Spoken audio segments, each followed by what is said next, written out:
So, on India's Independence Day, Prime Minister Narendra Modi didn't just give a speech, he laid out a full-on blueprint for the next 2 decades. It was a pretty historic address, and we're going to dive in and deconstruct the key announcements that are really set to shape India's future. First, let's just talk about the sheer scale of this thing. This speech wasn't just long, it was an absolute marathon, clocking in at 103 minutes. That's more than an hour and a half. And you know, a runtime like that signals one thing for sure: some major announcements are on the way. And to put that number into perspective, at 103 minutes, this wasn't just his personal best, it was the longest Independence Day speech in the nation's entire history. This was also his 12th in a row, which is second only to India's very first prime minister. So what on earth did he use all that historic time to announce? Well, it all kicked off with a huge plan for national security. Right, so the first pillar of this new vision is all about forging a powerful national shield. The goal here?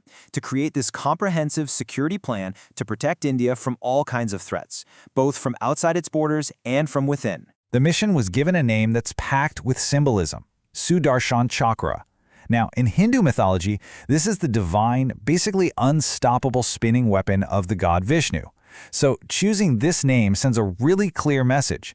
This defense system is meant to be all-powerful, protective, and absolutely decisive. So here's what the mission is all about.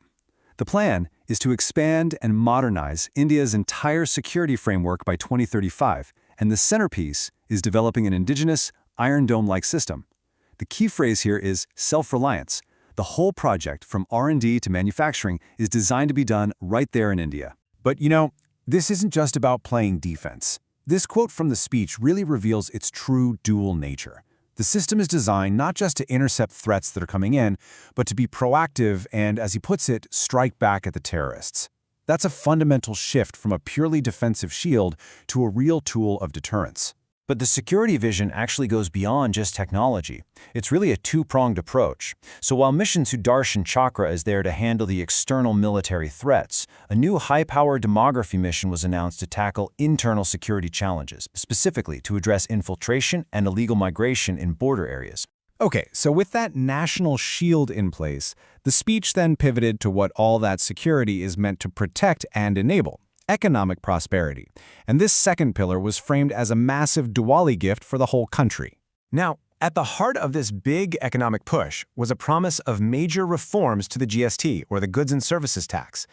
And calling it a Diwali bonanza was just brilliant communication, right? It ties a really complex policy change to one of India's biggest and most beloved festivals. So what do these next-gen reforms actually do? Well, they're aimed squarely at easing the financial burden on the average person and on small business owners. The goal is to slash taxes on essential goods and provide direct relief to MSMEs, the small and medium enterprises that are truly the backbone of India's economy. But these reforms are really just one piece of a much, much grander ambition, turning India into a $10 trillion economy by 2047.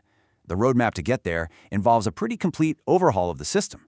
First, create a task force to just cut through all that bureaucratic red tape, then modernize governance itself to meet global demands, all to lay the groundwork for this massive economic leap. But you know, a $10 trillion economy is just a number if it doesn't translate into real prosperity for the people. And that brings us to the third big pillar: a plan for mass job creation and the massive energy grid you need to power it all. The flagship announcement here is a huge new employment scheme, and its name really says it all: the PM Viksit Bharat Rozgar Yojana, which basically translates to the Prime Minister's Developed India Employment Plan. So just how big is this plan? Well, the headline number is pretty staggering: a target of creating 3.5 crore new jobs, that's 35 million new jobs, backed by a financial commitment of 1 lakh crore rupees. To put that in perspective, that's about $12 billion. And here's how it works on the ground.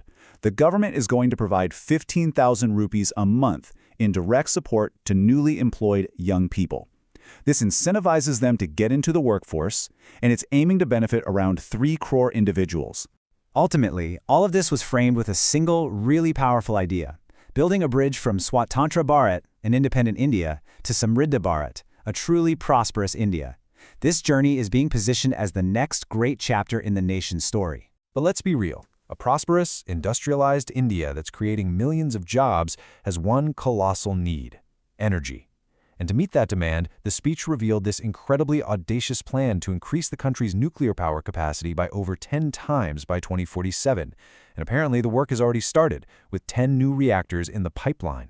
So, when you take a step back and you put all these different pieces together, you start to see it's not just a random list of policies, it's a single interconnected blueprint for what India could look like in 2047. Think about it. You have a national shield to guarantee security. You have an economic engine that's tuned for exponential growth. And you have a plan for empowered people, with millions of new jobs all powered by a future-ready energy grid.